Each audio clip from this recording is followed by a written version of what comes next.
अभी नहाई भी नहीं है, अभी स्नान आदि भी नहीं किया है, ऐसी भोली सी, ऐसी सीधी सी, ऐसी मधुर। ठाकुर जी से कहती है अगर खिचड़ी नहीं पाओगे तो ये गोल मटोल आपके गाल पिचक जाएंगे भीतर, ये गदमदरा से आपके हाथ सब पतले दुबले हो जाएंगे, और जब आप पतले दुबले हो जाओगे तो मैं पिताजी से कहूंगी कि अब ठाकुर जी पतले हो गए, दूसरे ठाकुर जी लाओ, मोटे ताजे लेके आओ। ठाकुर जी उसके भाव पर ऐसे रीझ गए कि दौड़े कर्मा बाई के यहाँ पर। सुनते कौन है? जगन्नाथ। जय जय जगन्नाथ जगन्नाथ जगन्नाथ रक्षमा, जगन्नाथ जगन्नाथ जगन्नाथ रक्षमा। जय जय महाबाहो महाबाहो महाबाहो पाहि मां। जय जय महाबाहो महाबाहो महाबाहो पाहि मां। जय जय जगन्नाथ जगन्नाथ जगन्नाथ रक्षमा। जय जय जगन्नाथ जगन्नाथ जगन्नाथ रक्षमा। जय जय महाबाहो महाबाहो महाबाहो पाहि मां। जय जय महाबाहो महाबाहो महाबाहो पाहि मां। जय जय जगन्नाथ जगन्नाथ जगन्नाथ रक्षमा। जय जय जगन्नाथ जगन्नाथ जगन्नाथ रक्षमा। जय जय महाबाहो महाबाहो महाबाहो पाहि मां। जय जय महाबाहो महाबाहो महाबाहो पाहि मां। जय जय देव महाप्रभु श्री जगन्नाथ की। श्रवण भक्ति के आचार्य श्री परीक्षित जी महाराज और श्रवण भक्ति के ठाकुर जी महाप्रभु जगन्नाथ। इसलिए अपनी बात सुनानी हो, कोई नई रचना करी हो, कुछ लिखा हो, कोई कविता लिखी हो, कोई पद लिखा हो, कोई भाव लिखा हो, सबसे पहला किसी को नहीं सुनाना, अपने घर के ठाकुर जी। कोई बात, कोई अंतर नहीं है, वही जगन्नाथ जी हैं, वही घर के ठाकुर हैं, पर फिर भी अपने कक्ष में बैठ करके और महाप्रभु जगन्नाथ जी को स्मरण करके सुनाइए सबसे पहले, क्योंकि महाप्रभु जी सुनते हैं। हमारे कल महाराज जी से चर्चा हो रही थी, हमारे पूज्य पिताजी महाराज के गुरुदेव अनंत श्री विभूषित दास के दादा गुरुदेव श्री गरुणध्वजाचार्य जी महाराज, जगन्नाथपुरी हमारा गुरु घर है, वहीं जीयर स्वामी मठ। तो महाराज जी एक बात कहते थे, मैंने उनका दर्शन नहीं किया पर उनकी वार्ता सुनी। इतना सुंदर भाव कहते, बोले महाप्रभु जगन्नाथ जी के आंख देखो कैसी बड़ी बड़ी, महाप्रभु जगन्नाथ जी के नाक भी दिखेगी, महाप्रभु जगन्नाथ जी का अधर भी दिखे, पर कान, वो लोग कान तो ऐसे ढक के रखते हैं, मुफलर सा पहन के रहते हैं महाप्रभु जगन्नाथ जी ऐसे। क्यों? बोले कान छुपा के क्यों रखे हैं ठाकुर जी ने? उसके पीछे इतना सुंदर भाव कहते, महाप्रभु जी बोले कि अरे भैया कोसों दूर से कर्मा बुलाती है और मैं जाता हूं, और जब मैं लौट के आता हूं तो ये घर में दो लोग और बैठे हैं ना, बलभद्र सुभद्रा, ये मुझे टोकते हैं, किसके यहां जाते हो आप?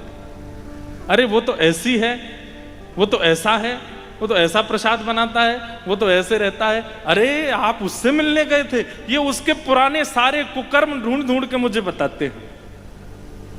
और दूसरी बात कहते हैं कि जब ठाकुर जी जाते हैं किसी भक्त के पुकारने पर, तो बलभद्र और सुभद्रा जी ठाकुर जी कहते हैं, हे जगन्नाथ जी, ए जगन्नाथ जी कहां जा रहे हो? तो ठाकुर जी सुनते नहीं है, चले जाते।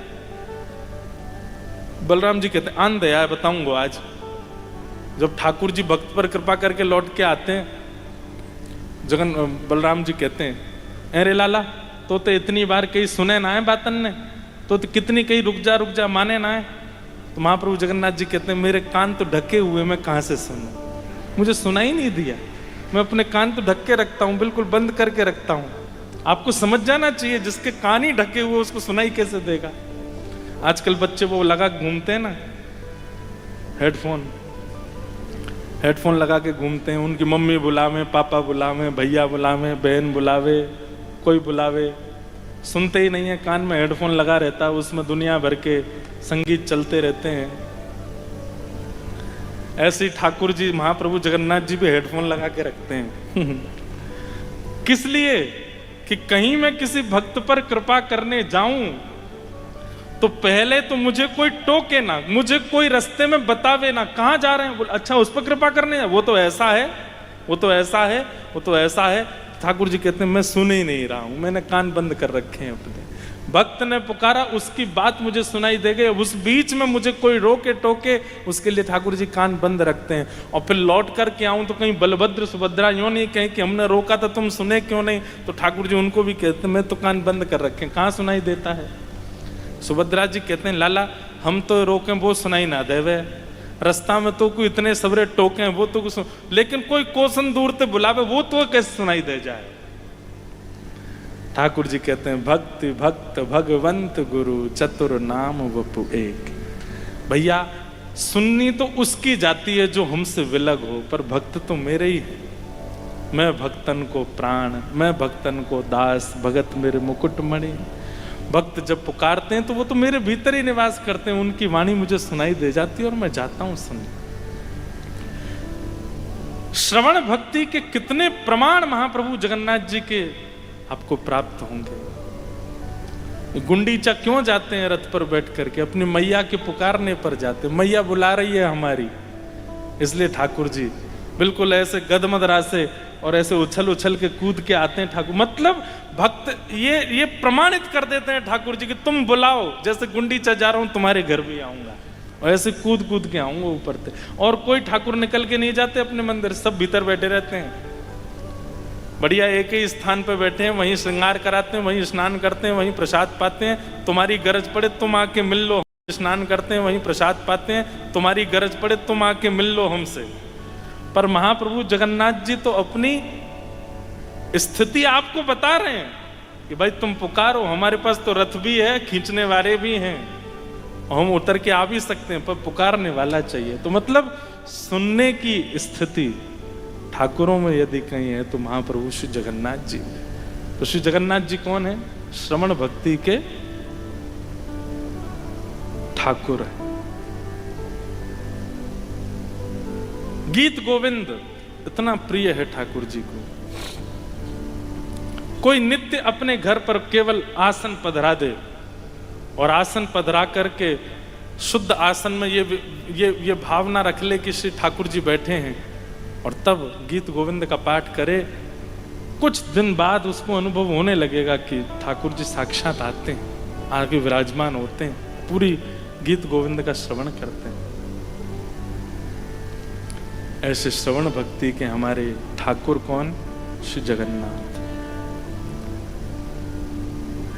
फिर मन में भाव आया, श्रवण भक्ति का परहेज क्या है? श्रवण भक्ति में किन किन बातों का ध्यान रखने की आवश्यकता है? तो कुछ नियम तो मन में आ रहे थे,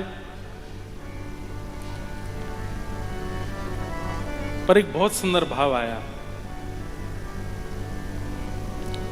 निरपेक्षम मुनिम शांतम।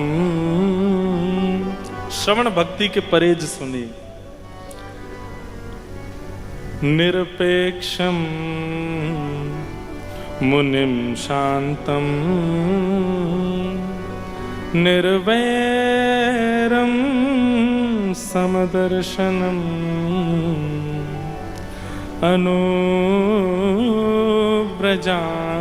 में हम नित्यम पूये ये त्यंघ्रि रेणुभि।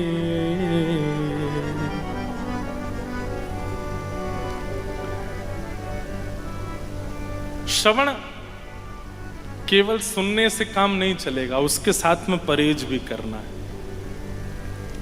और इसका परहेज क्या है? अगर कोई व्यक्ति श्रवण करता है तो निरपेक्षम, उसके मन में किसी के प्रति उपेक्षा की भावना नहीं है। भाई श्रवण से सीखा जाता है ना। अगर कोई सीखता नहीं है, केवल सुनता है और जैसा था वैसा ही रहता है, तो उसने क्या श्रवण किया?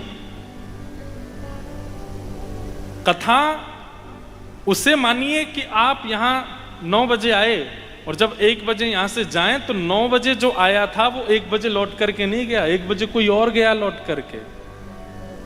और एक बात हम आपको बहुत स्पष्ट रूप से कह दें, दुनिया में कितने भी नियम बनाने हों और कितने भी असद व्यवहारों का त्याग करना हो, उसके लिए सबसे अच्छा स्थान है कथा।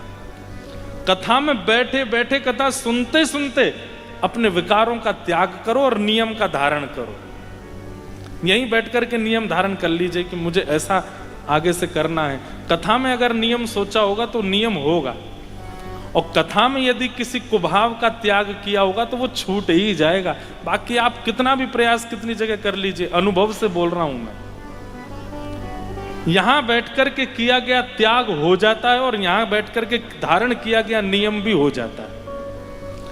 क्योंकि कथा का, श्रवण भक्ति का एक स्वरूप है कि जब सत्संग होता है, जब प्रवचन होता है, उस समय यहां बैठे जितने लोग होते हैं वो जो मन में विचार धारण करते हैं उसकी पूर्णता करने की जिम्मेवारी ठाकुर जी लेते हैं। वो पूर्ण होगा। निरपेक्षम। अगर आप श्रवण भक्ति करना चाहते हैं तो इसमें परहेज ये होना चाहिए कि फिर कभी किसी की उपेक्षा नहीं हो, किसी की उपेक्षा नहीं। कई बार ऐसा होता है कि जब हम भक्त हो जाते हैं ना तो हम दूसरों की बड़ी उपेक्षा करने लगते हैं। कई बार हम सुबह जल्दी उठ जाते हैं और कोई व्यक्ति हमसे लेट उठता है तो हम उसको ऐसे हीन भावना से देखते हैं। कितने बजे उठे? हम तो 7 बजे उठे, 4 बजे उठ के बैठ गए थे, हम तो घूम आए, परिक्रमा लगाया है, संध्या बंदन कर लिया, ये कर लिया, नियम कर लिया। 7 बजे तक तो हमारे 10 काम हो जाते हैं, तुम अभी तक उठे। नियम किया 7 बजे तक तो हमारे 10 काम हो जाते हैं, तुम अभी तो उठे ही हो। वो बेचारा इतनी आत्मग्लानि में चला जाता है, अरे भैया हमने कोई पाप कर दिया क्या बहुत बड़ा, हाथ वाथ जोड़ता मैं, क्षमा कर दो। उपेक्षा नहीं। हाँ, मजाक में मित्रों से तो कुछ भी कहा जा सकता, उसमें कोई दिक्कत नहीं, पर उपेक्षा की भावना से कि हम श्रेष्ठ हैं और ये अश्रेष्ठ है, ये श्रवण भक्ति करने वाले के चित्त में नहीं होना चाहिए। क्योंकि आप श्रवण करते हो, आप कथा सुनते हैं, आपके चित्त में इतना परिवर्तन भी नहीं आया तो क्या सुना आपने? उपेक्षा नहीं। और दूसरा सबसे ज्यादा अनिवार्य परहेज श्रवण भक्ति करने वालों का क्या है? तो कहा गया मुनिम। मुनि शब्द के 2 अर्थ होते हैं। मुनि 2 लोगों को कहा जाता है, मतलब कथा सुनने वाला मुनि होना चाहिए। मुनि 2 जगह सार्थक होता है। पहला मननम मुनि, जो मनन करता रहता है। 1 बजे यहां कथा पूरी होगी, 2 बजे से राधा कृष्ण महाराज जी कथा सुनी, माऊ पहुंच गए, वहां पे भी जाके सुन रहे हैं। शाम को जैसी 6 बजे महाराज जी कथा पूरी होगी, फिर 7 बजे से यहाँ गिरधर लाल जी के मनोरथ होंगे, फिर यहाँ आ गए।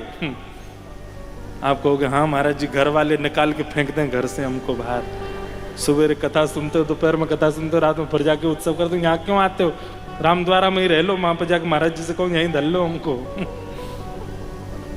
कहने का अभिप्राय मनन करता रहे, उसकी बुद्धि। देखिए, श्रोता का काम केवल सुनना नहीं होता। हमारे पूज्य गुरुदेव भगवान एक बात कहते हैं महाराज जी कि व्यास मंच से वक्ता को बहुत ज्यादा विषय का उद्घाटन भी नहीं करना चाहिए। कई बार ऐसा होता है कि एक विषय लिया, उसका इतने प्रमाण दे दिए, इतने उदाहरण दे दिए, इतना उद्घाटन कर दिया, अब श्रोता को बिल्कुल भी परिश्रम करना ही नहीं पड़ा, उसको सारी बात वक्ता ने बता दी। बोले एक बात का उद्घाटन कीजिए, बाकी श्रोता को करने दीजिए। बोले घर जाओ तुम भी सोचते हुए जाओ इसका और क्या रूप हो सकता है। इसको कहते हैं मनन। हम कथा सुनते हैं पर मनन नहीं करते। मनन एक प्रकार का स्वरूप कैसा है? पचाना। कथा सुनी गई लेकिन पचाई नहीं गई, और जब कोई वस्तु पचती नहीं है तो अपच होकर के वमन होता है। कथा का यदि श्रोता मनन नहीं करेगा तो उसको अपच हो जाएगी। वो कितनी भी कथाएं सुन ले, उसके मुख से कठिनाइयां, उसके मुख से परेशानियां कभी अदृश्य होंगी नहीं, वो सदा दुखी ही दिखेगा। क्यों? कथा से सुनता मनन नहीं करता। कई लोग होते हैं कथा में बहुत प्रसन्न रहते हैं, कथा से जाते ही वो उदास हो जाते हैं, हताश हो जाते हैं, फिर से संसार के सारे उनको दोष जो हैं वो संक्रमित कर देते हैं। क्यों? मनन नहीं है। मनन, वक्ता भी मनन करता है। पूज्य हमारे राधा कृष्ण महाराज जी, पूज्य हमारे राम प्रसाद महाराज जी, सब महाराज जी बैठे हैं, हमारे सुदामा कुटी वाले, सबका मनन चलता रहता है, चिंतन चलता रहता है, सब कुछ ना कुछ विचार करते रहते हैं। जैसे ही मंच पर आते हैं, माइक मिलता है तो अपना विचार उद्घाटित करते हैं। ये विचार ही प्रसन्न रखता है, याद रखिएगा, और विचार मनन से ही आएगा। इसलिए आप जो सुन के जाएं, अब आपका नियम क्या होना चाहिए पता है? आप नवदा भक्ति सुन करके जाएंगे रोज, 3 दिन हमसे सुनेंगे, 3 दिन मलुकपीठ वाले महाराज जी सुनाएंगे, 3 दिन महाराज जी सुनाएंगे। तीनों दिन में आपने यहां जो ग्रहण किया वो तो आपने यहां से श्रवण किया, उसके बाद आपके अपने नोट्स अलग होने चाहिए, अपना मनन अलग होना चाहिए कि श्रवण में एक ये परहेज भी होना चाहिए, कीर्तन में एक ये परहेज भी होना चाहिए। एक एक परहेज आप स्वयं अपने आप लिखिए कि ये परहेज बहुत आवश्यक है। और वो परहेज ऐसा नहीं कि महाराज जी ने कहिए कोई परहेज होना चाहिए तो परहेज लिख दिया, कुछ भी जो मन में आया, नहीं। वो अनुभव से होना चाहिए कि ये परहेज होगा तो ही मन श्रवण भक्ति उचित जाएगी। तो श्रवण भक्ति में दूसरा आवश्यक परहेज क्या है? मन। मनन करो, चिंतन करो। महाराज जी ने ऐसा बताया था, जैसे हमने प्रारंभ में चर्चा की किनकी? अंगद जी की। अंगद जी के विषय में क्या चर्चा की? हरि विमुखों का त्याग। उसमें हमने अंगद जी की पत्नी की बात सुनी। अब खुद विचार करो और कैसे त्याग किया जा सकता है, और ऐसा क्या किया जा सकता है जिसमें पता भी ना चले और त्याग भी हो जाए। ये मनन है। और ये तो मुनि की एक परिभाषा मनन, और मुनि की दूसरी परिभाषा मौन। मौन। आप कथा इसलिए सुन पाते हैं क्योंकि आप मौन रहते हैं, और आप कथा का प्रभाव इसलिए धारण नहीं कर पाते क्योंकि यहां से जाते ही बोलने लग जाते हैं। आज की डेट में संसार में मौन 2 लोग हैं, एक तो ठाकुर जी और दूसरी जगत जननी गौ माता। ये 2 मौन है। दोनों मनन करते रहते हैं, मौन रहते हैं। इसलिए ठाकुर जी को गैया अति प्रिय है, क्योंकि स्वयं मौन रह के ठाकुर जी को सुनने के लिए कान खड़े कर रखे हैं। आप बोलो मैं शांत रहूं। ठाकुर जी का हमारे लिए ठाकुर जी मौन क्यों रहते हैं? हम अपनी सुनाने से बाजी नहीं आ रहे, हमारी अपनी सुनानी बंद ही नहीं हो रही है। ठाकुर जी कहें कि भाई तू ही सुना ले पहले, मैं कैसे कहूं फिर अपनी। सुदामा चरित्र में जब श्री सुदामा जी के लक्षण बताए, उसमें 3 लक्षणों में एक लक्षण क्या है? प्रशांत, अत्यंत शांत, मौन। मौन का नियम धारण करो। मौन का नियम धारण करने का मतलब यह नहीं कि पूरे दिन कुछ बोलना नहीं, पर हां अनौपचारिक नहीं बोलना है, जहां जरूरत नहीं है वहां नहीं बोलना है, और जब बोलना है कम शब्दों में बोलना है, सार गर्वित बोलना है, सधा हुआ बोलना है। ये श्रवण भक्ति करने वाले का एक परहेज है।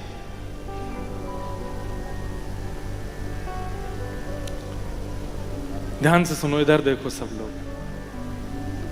यदि इस परहेज का पालन आप नहीं करते, मौन नहीं रहते हैं, श्रवण भक्ति में दिक्कत होगी। 3 घंटा तो निकाल लोगे आप कथा के, लेकिन उसके बाद मनन भी मौन में ही हो सकता है, बोलते हुए मनन नहीं हो सकता। मौन एक नियम बना लीजिए मौन रहने का, और मौन रह करके कुछ बोलना नहीं है कुछ। अच्छा एक बात और बोल रहे हैं, आजकल वैसे महाराज जी मौन बहुत सहज हो गया, सब मौन रहते हैं। क्यों? क्यों? अब ये बोलते हैं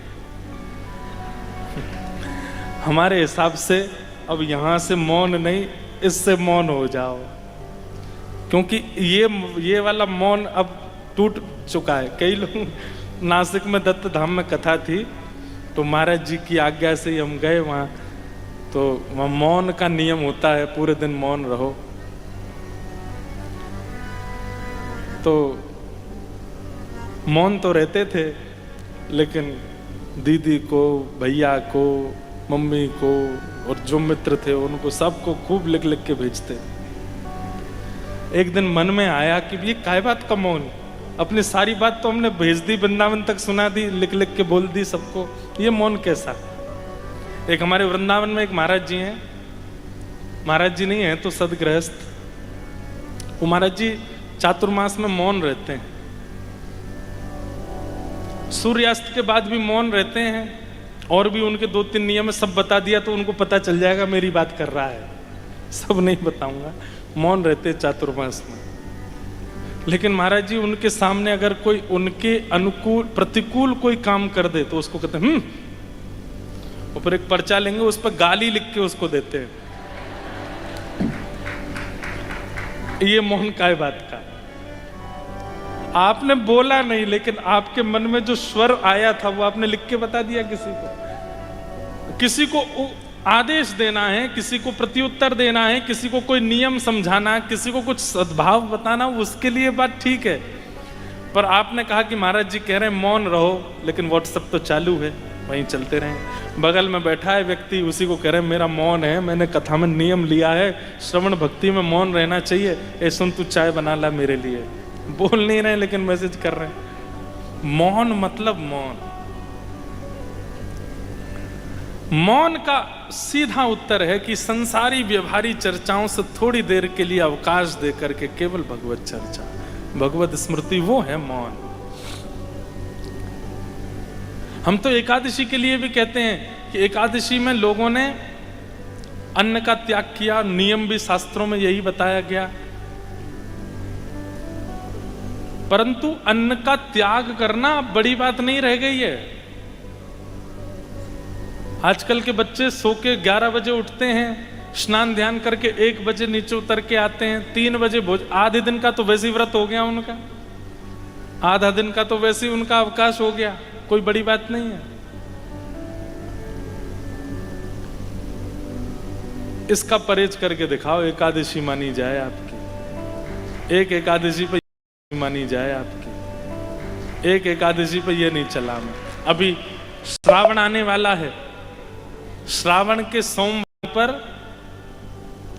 लोग व्रत करेंगे, सोमवार के दिनों पर शाम को अभिषेक करते हैं महादेव का।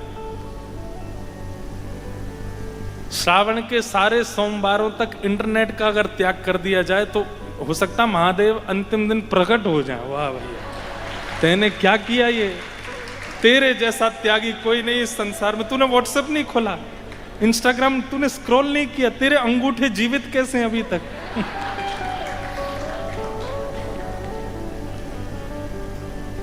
परिस्थिति के अनुसार त्याग की स्थिति बदल रही है। समय के अनुसार जैसे जैसे समय आगे बढ़ रहा है, अब त्याग, अब परित्याग, अब मौन, अब व्रत, उनको भी बदलना पड़ेगा थोड़ा थोड़ा। मौन श्रवण भक्ति का सबसे विशिष्ट अगर परहेज है तो वो है मौन। मौन रहिए। एक भोरी सखी जी का बहुत सुंदर पद है हमारे राधा वल्लभी संप्रदाय वृंदावन में। भोरी सखी ऐसा दुख दीजो हिय माहे। ऐसो दुख दीजो हिय माहे। महाराज जी, यहाँ जो दुख का प्रयोग किया गया, ऐसो दुख दीजो, ये घोरी सखी जी और जो हम लोग गा रहे हैं, हमारे लिए दुख नहीं है, पर संसार के लिए ये दुख है। वो हमको जब इस स्थिति में देखेंगे तो यूं कहेंगे, राम राम कितने दुखी। जैसे अब हम धोती पहनते हैं तो पैंट शर्ट पहनने वालों को ये लगता है कि ये बहुत दुखी हैं, ये धोती पहनते हैं। आप कैसे इसमें चल लेते हैं, आप इसमें कैसे बैठ जाते हैं, आप ये बगलबंदी में कंफर्टेबल होता है आपको। उनको ये लगता है ये परम दुखी हैं, पर हमको उनको देख के लगता है ये परम दुखी हैं, ये परम सुख से वंचित हैं। इनको क्या पता कि कितना सुख मिलता है।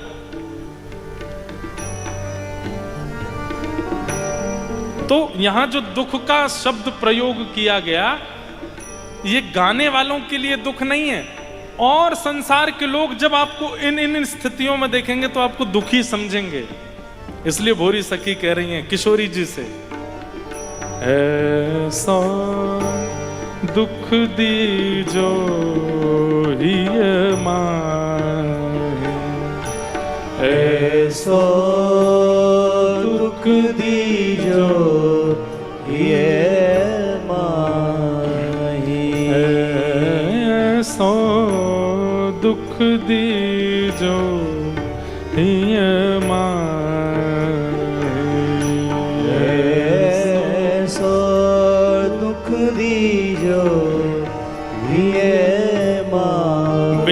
पद कंज छटा दृग देखे। बेनु पद कंज छटा दृग देखे। बिन पद कंज छटा दृग देखे। बेनु पद छटा दृग देखे। को सुहावे नहीं, को सुहावे नहीं। भोरी सखी कह रही है, हे जब तक प्रिया प्रियतम के सुंदर चरणार बिंदों के दर्शन नहीं हो जाएं, हमारे आराध्य ठाकुर के जब तक श्री मुख का दर्शन ना हो जाए, तब तक कोई कितना भी सुंदर श्रृंगार धारण आवरण धारण करके आ जाए, वो सुहावे ना।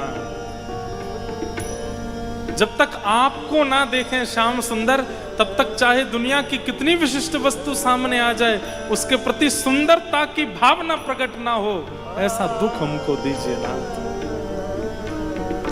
दुख दीजो हिय माहे। ऐसो दुख दीजो हिय माहे। ऐसो दुख दीजो